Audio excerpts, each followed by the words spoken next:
राधे श्याम। मैं सागर निवासी हूँ। वासु प्यासी मेरा नाम है। और मैं अभी कुछ समय पहले मैंने ग्रेजुएशन कंप्लीट किया है। अभी मैं कंपटीशन की तैयारी कर रहा हूँ। हाँ, तो बासु जी, जैसे कि आपको पता है कि मैं रिसर्च कर रहा हूँ सागर में, मतलब गवर्नमेंट का जो सरकार का नियंत्रण है मंदिरों के ऊपर, हिंदू टेम्पल्स के ऊपर। तो मैं जानना चाहता हूँ, क्या आपको पता है कि सरकार हिंदू टेम्पल्स को गवर्न करती है, कंट्रोल करती है, मैनेज करती है?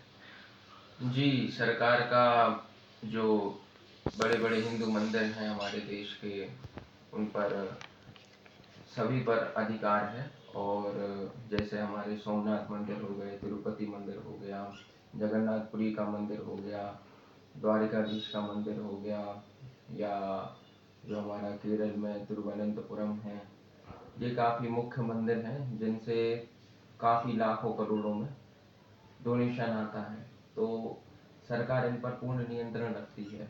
और ट्रांसपेरेंसी भी इन पर कितनी है ये नहीं मालूम। जैसे अभी हाल ही में तिरुपति मंदिर में जो घी इस्तेमाल होता है उसमें चर्बी मिली थी जानवरों की। तो इससे पता चलता है कि जो हमारी गवर्नमेंट है वो इस पर ज़्यादा ध्यान नहीं देती है, सिर्फ उसको पैसों से मतलब है।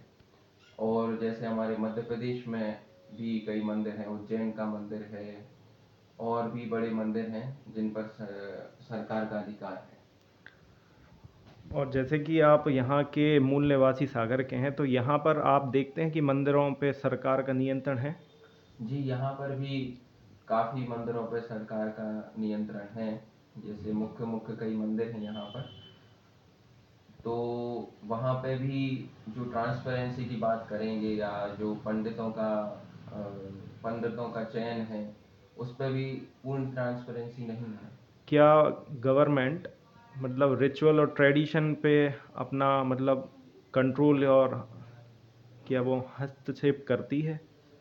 कुछ हद तक हस्तक्षेप करती है, पर ज़्यादातर अब जो जनता भी सचेत है तो उसमें फिर विरोध हो जाता है। जी।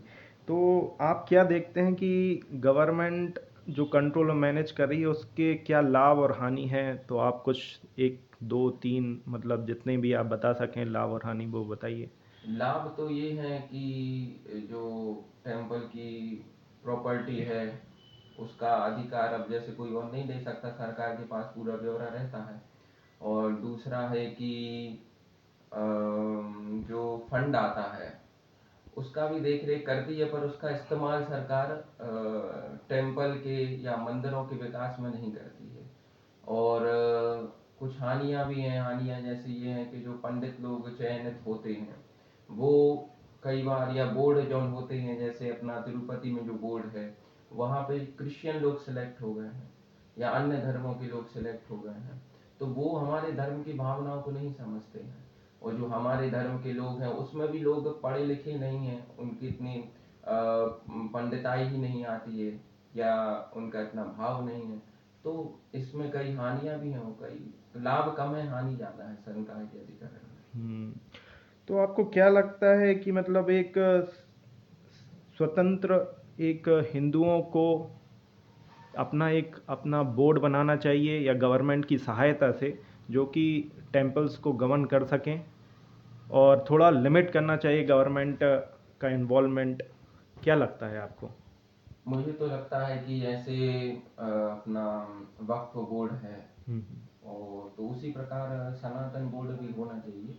राइट। जो हमारे जो मंदिर मंदिर हैं, राष्ट्रीय स्तर पे जो मंदिर हैं, या जो हमारे प्रदेश स्तर पे हैं, या जिला स्तर पे जो भी मंदिर हैं, इन पे अलग अलग एक बोर्ड बनाया जाए और फिर उसमें कमेटी बनाई जाए जो उनका देख रेख करें कि कैसे और एक प्रकरण बनाए कि ऐसे जो हमारे मंदिर के पंडित लोग हैं वो चयनित होंगे, और जो फंड आ रहा है, जो डोनेशन आ रहा है, उसका इस्तेमाल कैसे होगा गवर्नमेंट। और इस सब को गवर्नमेंट को ही एक लॉ पास करके लाना चाहिए, बिल पास करके लाना चाहिए। यह बहुत ही ज़्यादा इस समय की अत्यंत आवश्यक चीज़ है। तो आपने काफ़ी कुछ बताया, आपका धन्यवाद। तो बिल्कुल। राधे ओके। श्याम।